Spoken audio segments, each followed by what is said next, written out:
Hi, I'm Vivek Wadhwa. I'm an entrepreneur turned academic. I also do a lot of writing for great publications like the Wall Street Journal. Matt, great to meet you. Same to you. My name is Matt Rubenstein. I'm the founder and CEO of LiveSchool. Pleased to be a participant on Wall Street Journal Startup of the Year. To give you, Vivek, a little overview of our company and what we do, we've been around for 2 years, and we were founded basically to help automate some of the paper-based systems in K-12 schools all across the country around a very important need, and that need is tracking student behavior in the classroom.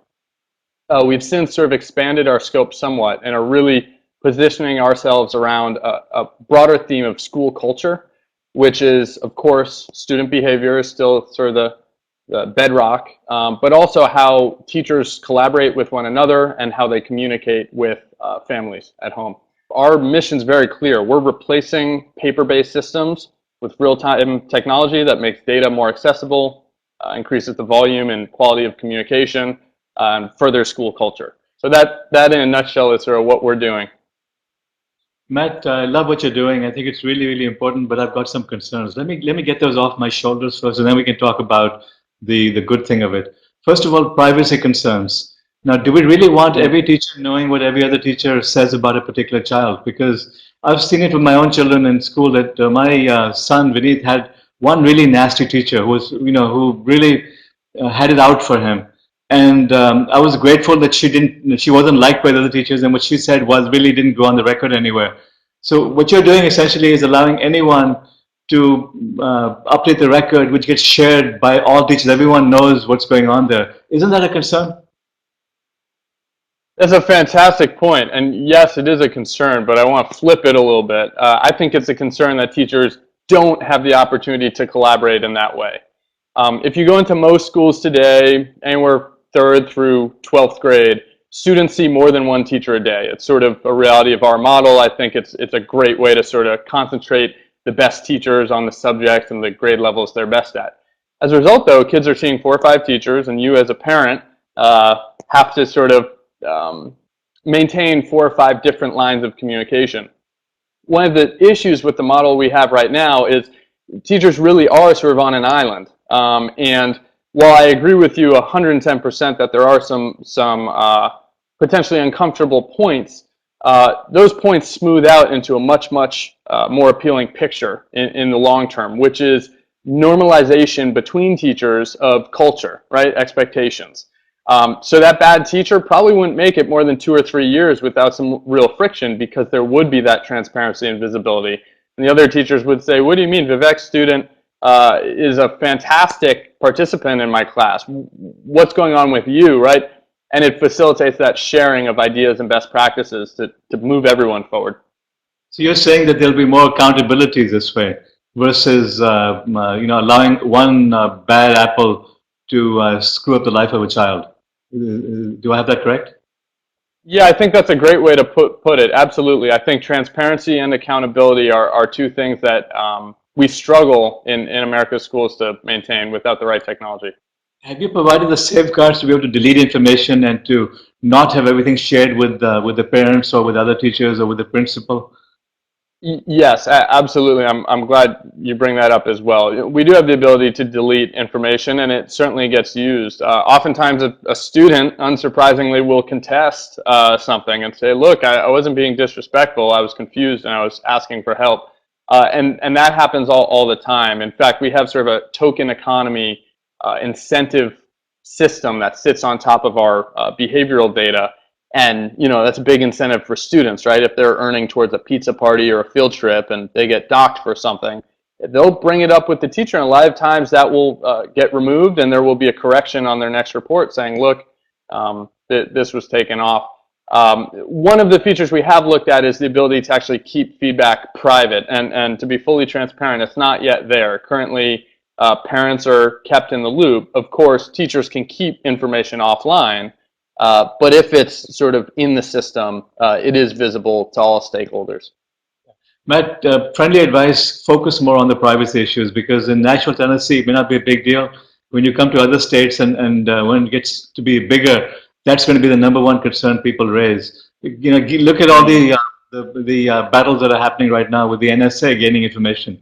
Now imagine if you had all the information from the schools being leaked out to the public, or the bad guys snooping in and finding about a child. There are a lot of concerns here, and that's really risen to the top of society's concerns right now because of other issues. Now let's get beyond that. Let's talk about the system itself. How customizable is it? Because one set of teachers and one set of schools might like to keep one set of information, others have completely other criteria that they want to maintain.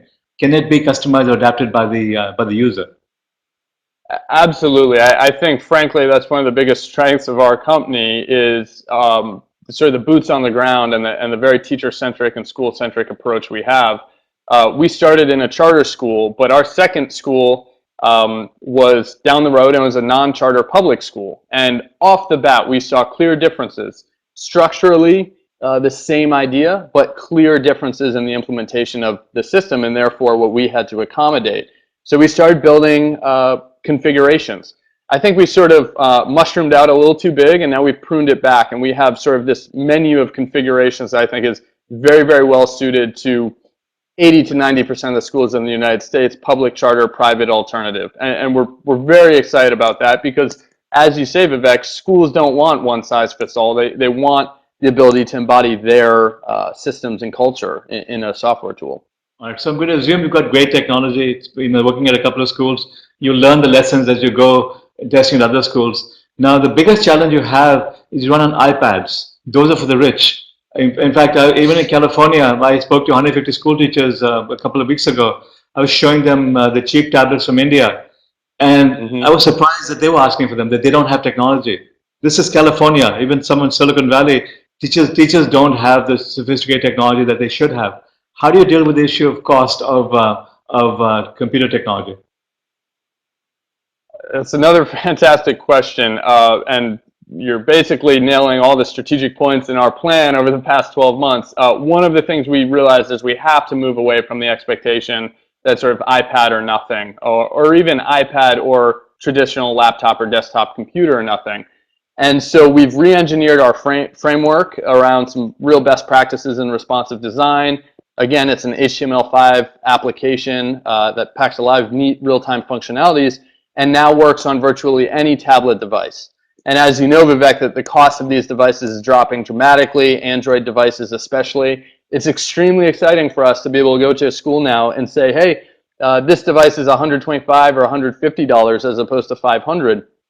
And we're also seeing, as you know, fierce competition, and the rate of adoption is just very much on our side, I think. Many schools, whereas they 5 years ago would make a massive desktop purchase, they're reallocating those funds towards tablets, recognizing that's a technology of the future.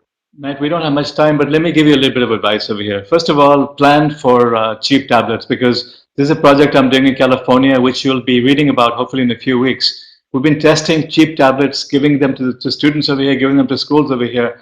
And it's almost inevitable that within the next year or two, you will have $40, $50 tablets being pervasively available. So which means that you now have to make it work on the Androids. I don't think Apple will drop in price any significantly, but you will have cheap Android tablets available everywhere. You'll have higher-end smartphones available everywhere. So make it work exactly on that. The other problem is that that schools feel very threatened by technology. I've been mentoring a number of entrepreneurs and a number of companies. The biggest obstacle is the school boards and the resistance that they have towards change. That even though technology makes sense, they are still catering to the entrenched interests. Take textbooks, for example. We still have $150 textbooks because the textbook monopolies keep. I mean, they somehow have control on the school board. So you have to figure out how to work within the system. It has to be drawn. It has to be something which doesn't require the high-level approval. It becomes an option. Perhaps you give tablets to teachers and to some students and have them try it out. But your biggest challenge is going to be to get over the school bureaucracy, the mafia that prevents new technologies from being rolled out over there. So if you can figure that out, I think you have a great solution, and I wish you lots of success. Great. I sure appreciate that advice, and thank you for taking the time. It's a pleasure to speak with you. Absolutely. I'd be glad to help you. Also, this project we're doing over here, if we can bundle your technology onto these tablets we're going to be giving to teachers, that might be a good thing to do, because again, that's a way of sneaking your technology in. Sure. No, that would be a terrific opportunity. I'd love to talk offline about it. You have to email me and I'll be glad to help. I will. Thank you, Vivek. All right, my friend. All the best.